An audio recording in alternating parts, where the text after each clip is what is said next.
What's up, everybody, and welcome back to another video. We got new sofas, and they're lovely.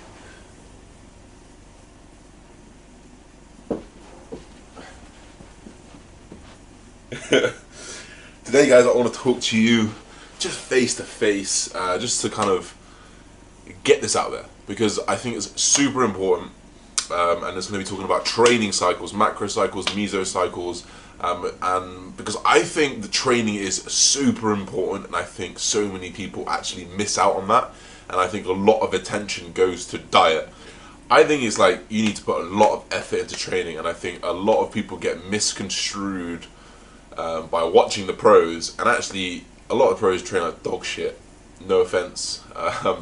I'm sure I'm going to get called out for that because I'm a skinny little boy compared to these guys, but truth is, like, a lot of them do just rely on the drugs. There's a lot out there that don't. There's a lot out there that don't, and to me, they're the ones who have got the best physiques, and they're the ones who are making progress, versus just kind of looking maybe a little bit better, versus like, yeah, he's made changes, you know. And I think training is underlooked, so I'm going to go into it, and I want to talk about it with you guys. So you guys can understand it.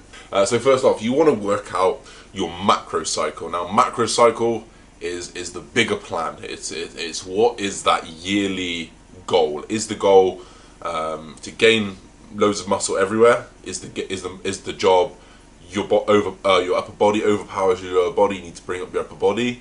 Like, what is the overall goal from like year to year? What is it? From there, we work out our mesocycles. This is basically like working off anywhere between 6 and like 14-week training cycles, depending on how hard you're pushing, depending on whatever kind of stimulus you're going through. You're just going to have a different cause of fatigue, and you would base it off that essentially. So mesocycle is just a fancy way of saying training cycle, and training cycles can last as long as you can make them last, really. I tend to go off feedback, and I tend to go off when my body's getting fatigued, when progression isn't happening as much.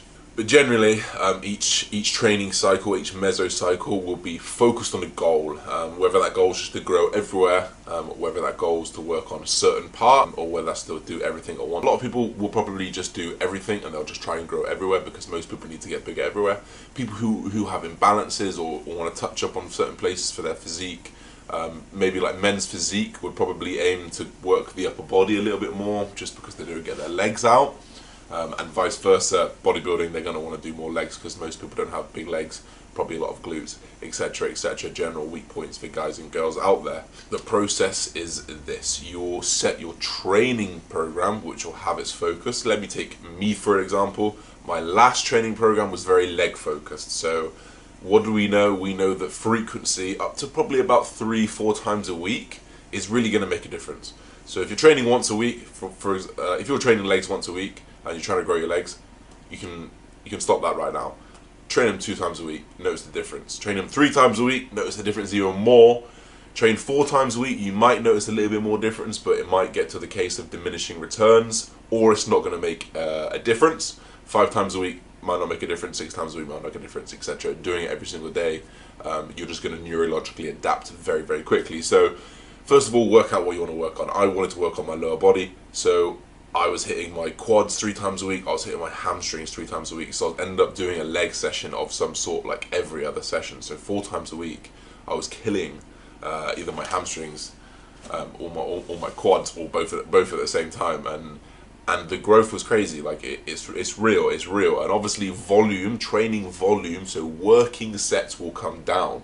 For example, I only did about 6 sets of my quad sessions. You know, I did 2 sets on the hack squat, 2 sets on the leg extension, and maybe 2 or 3 sets on, or like a heel elevated squat. I'll do like 3 sets till failure, 2 sets till failure, and that would be it. That would be me done, and that would ruin my quads just enough to feel a tiny little like soreness, but not enough to know that I couldn't go again.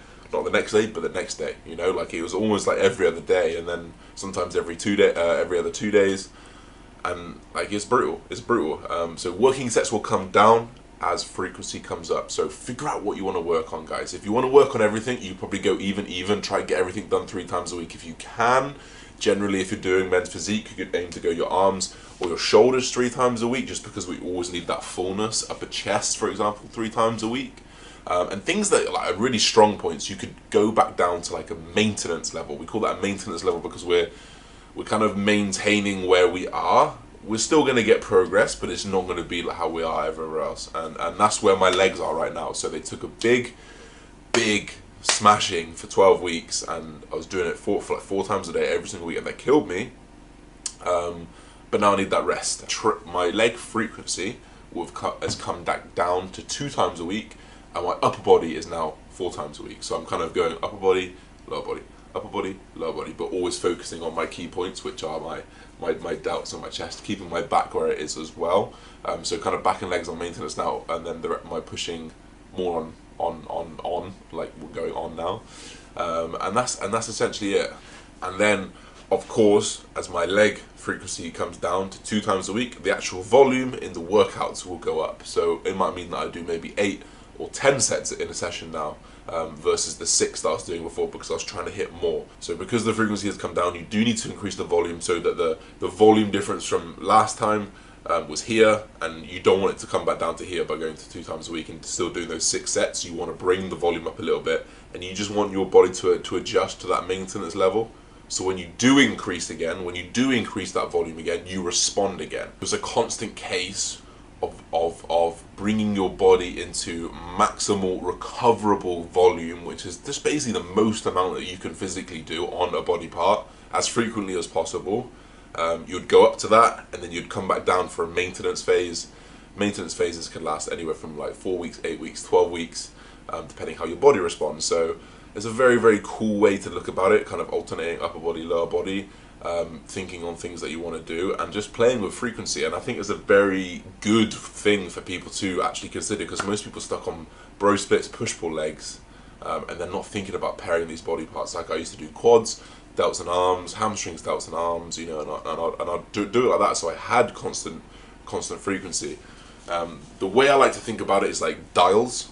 So you've got maybe you've got like pushing, pulling, and then your legs. Like you can't have all of them on number 10 out of 10, you know, max volume. You can't. You need to have maybe some down to 7, maybe some down to 6, and then 1 on 10, and then you can pull these ones down and pull those ones back up. But they never go below that minimum work capacity that we need. And then essentially after the training cycle, you will feel neural fatigue, sluggishness, a little bit tired, maybe productivity is down, maybe sleep's down, and then you'll also feel physical fatigue, little niggles. So I actually got little niggles in my knees, my hips started hurting a little bit, my lower back. Not like injuries, but just like, you know, something's there. And I started feeling that after 12 weeks of pounding my legs 4 times a week. Like, you can't expect anything else. So bringing it back down, it's going to be very healthy for recovery, and in turn just getting rid of those niggles. And then it's going to sound stupid, but I fully expect to feel some niggles in my upper body in, say, 3 months' time, when I've been really pushing it hard and overreaching, as we like to call it. Overreaching just meaning you're starting to really push it a bit too much. You need to take your foot off the pedal. And that's all we do, guys. You can't win the race going flat out the whole way. You're going to burn out. You need to take pit stops, and you need to deload and relax. That was a rant. God damn it. I hope that wasn't too long. I have no idea. I've got nothing to say about that. So just to summarize, guys, macro cycles, work out your yearly plan, work out your goal for the year. Microcycle to microcycle, pick a goal and stick to it, and make sure you're really hitting those things that you want to improve frequently. Manage the volume so that you're recovering well. Easy to monitor recovery. Are you progressing? Are you still sore? How's your sleeping? And generally, how's your progression? That's the main thing. Progression. And then from there, you build up the fatigue. You take a deload, take a week off. Just do 3 sessions, full body if you want to. Push, pull, legs. Just take a rest for 4 of those days, and then come back with a new plan. Make sure you're keeping things at maintenance, and you're keeping your work capacity hard, high intensity, and you will gain muscle. Combine this with a good diet, and a good monitor of your surroundings and your variables. I've got no doubt in my mind that you're going to grow. So I hope you guys enjoyed this video. Let me know if you'd like this kind of video. Drop a like, comment down below if you did. See you soon. Peace.